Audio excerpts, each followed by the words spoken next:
I had a beautiful piece of land, a real slice of heaven, complete with a small, private reservoir. My dream was to live off the grid, and I was well on my way.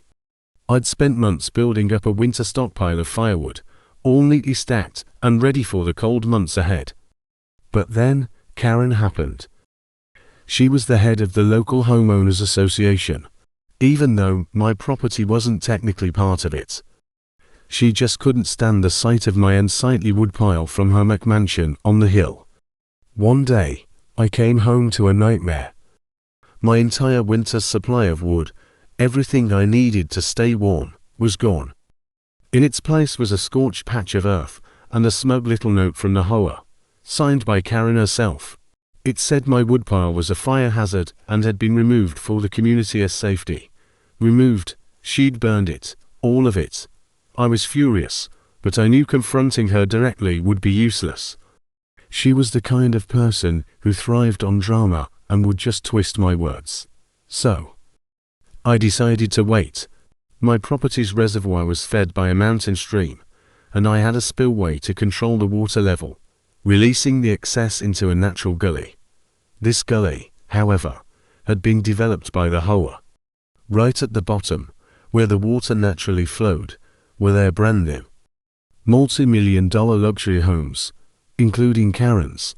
They had been warned by engineers that building there was a massive flood risk, but they ignored the advice, confident their fancy drainage systems would handle it. They hadn't counted on Mother Nature, or on me. A few weeks later, the forecast predicted a storm of the century. Record-breaking rainfall was on its way. This was my chance. The night the storm hit, the rain was coming down in sheets. My reservoir was filling up fast, dangerously fast. According to my water rights and property deeds, I was legally required to open the spillway if the water reached a certain level to prevent my dam from bursting. It wasn't just my right, it was my legal obligation to protect my own property. So, with a completely clear conscience, I went out into the storm. I walked to the spillway, took a deep breath, and cranked the wheel. The floodgates opened wide. A torrent of water, all the fury of the storm, surged down the gully, straight towards the luxury homes below. I didn't stick around to watch. I just went back inside, made a cup of tea, and listened to the rain. The next morning, the sun came out, and the scale of the natural disaster became clear. The entire luxury development was a swamp.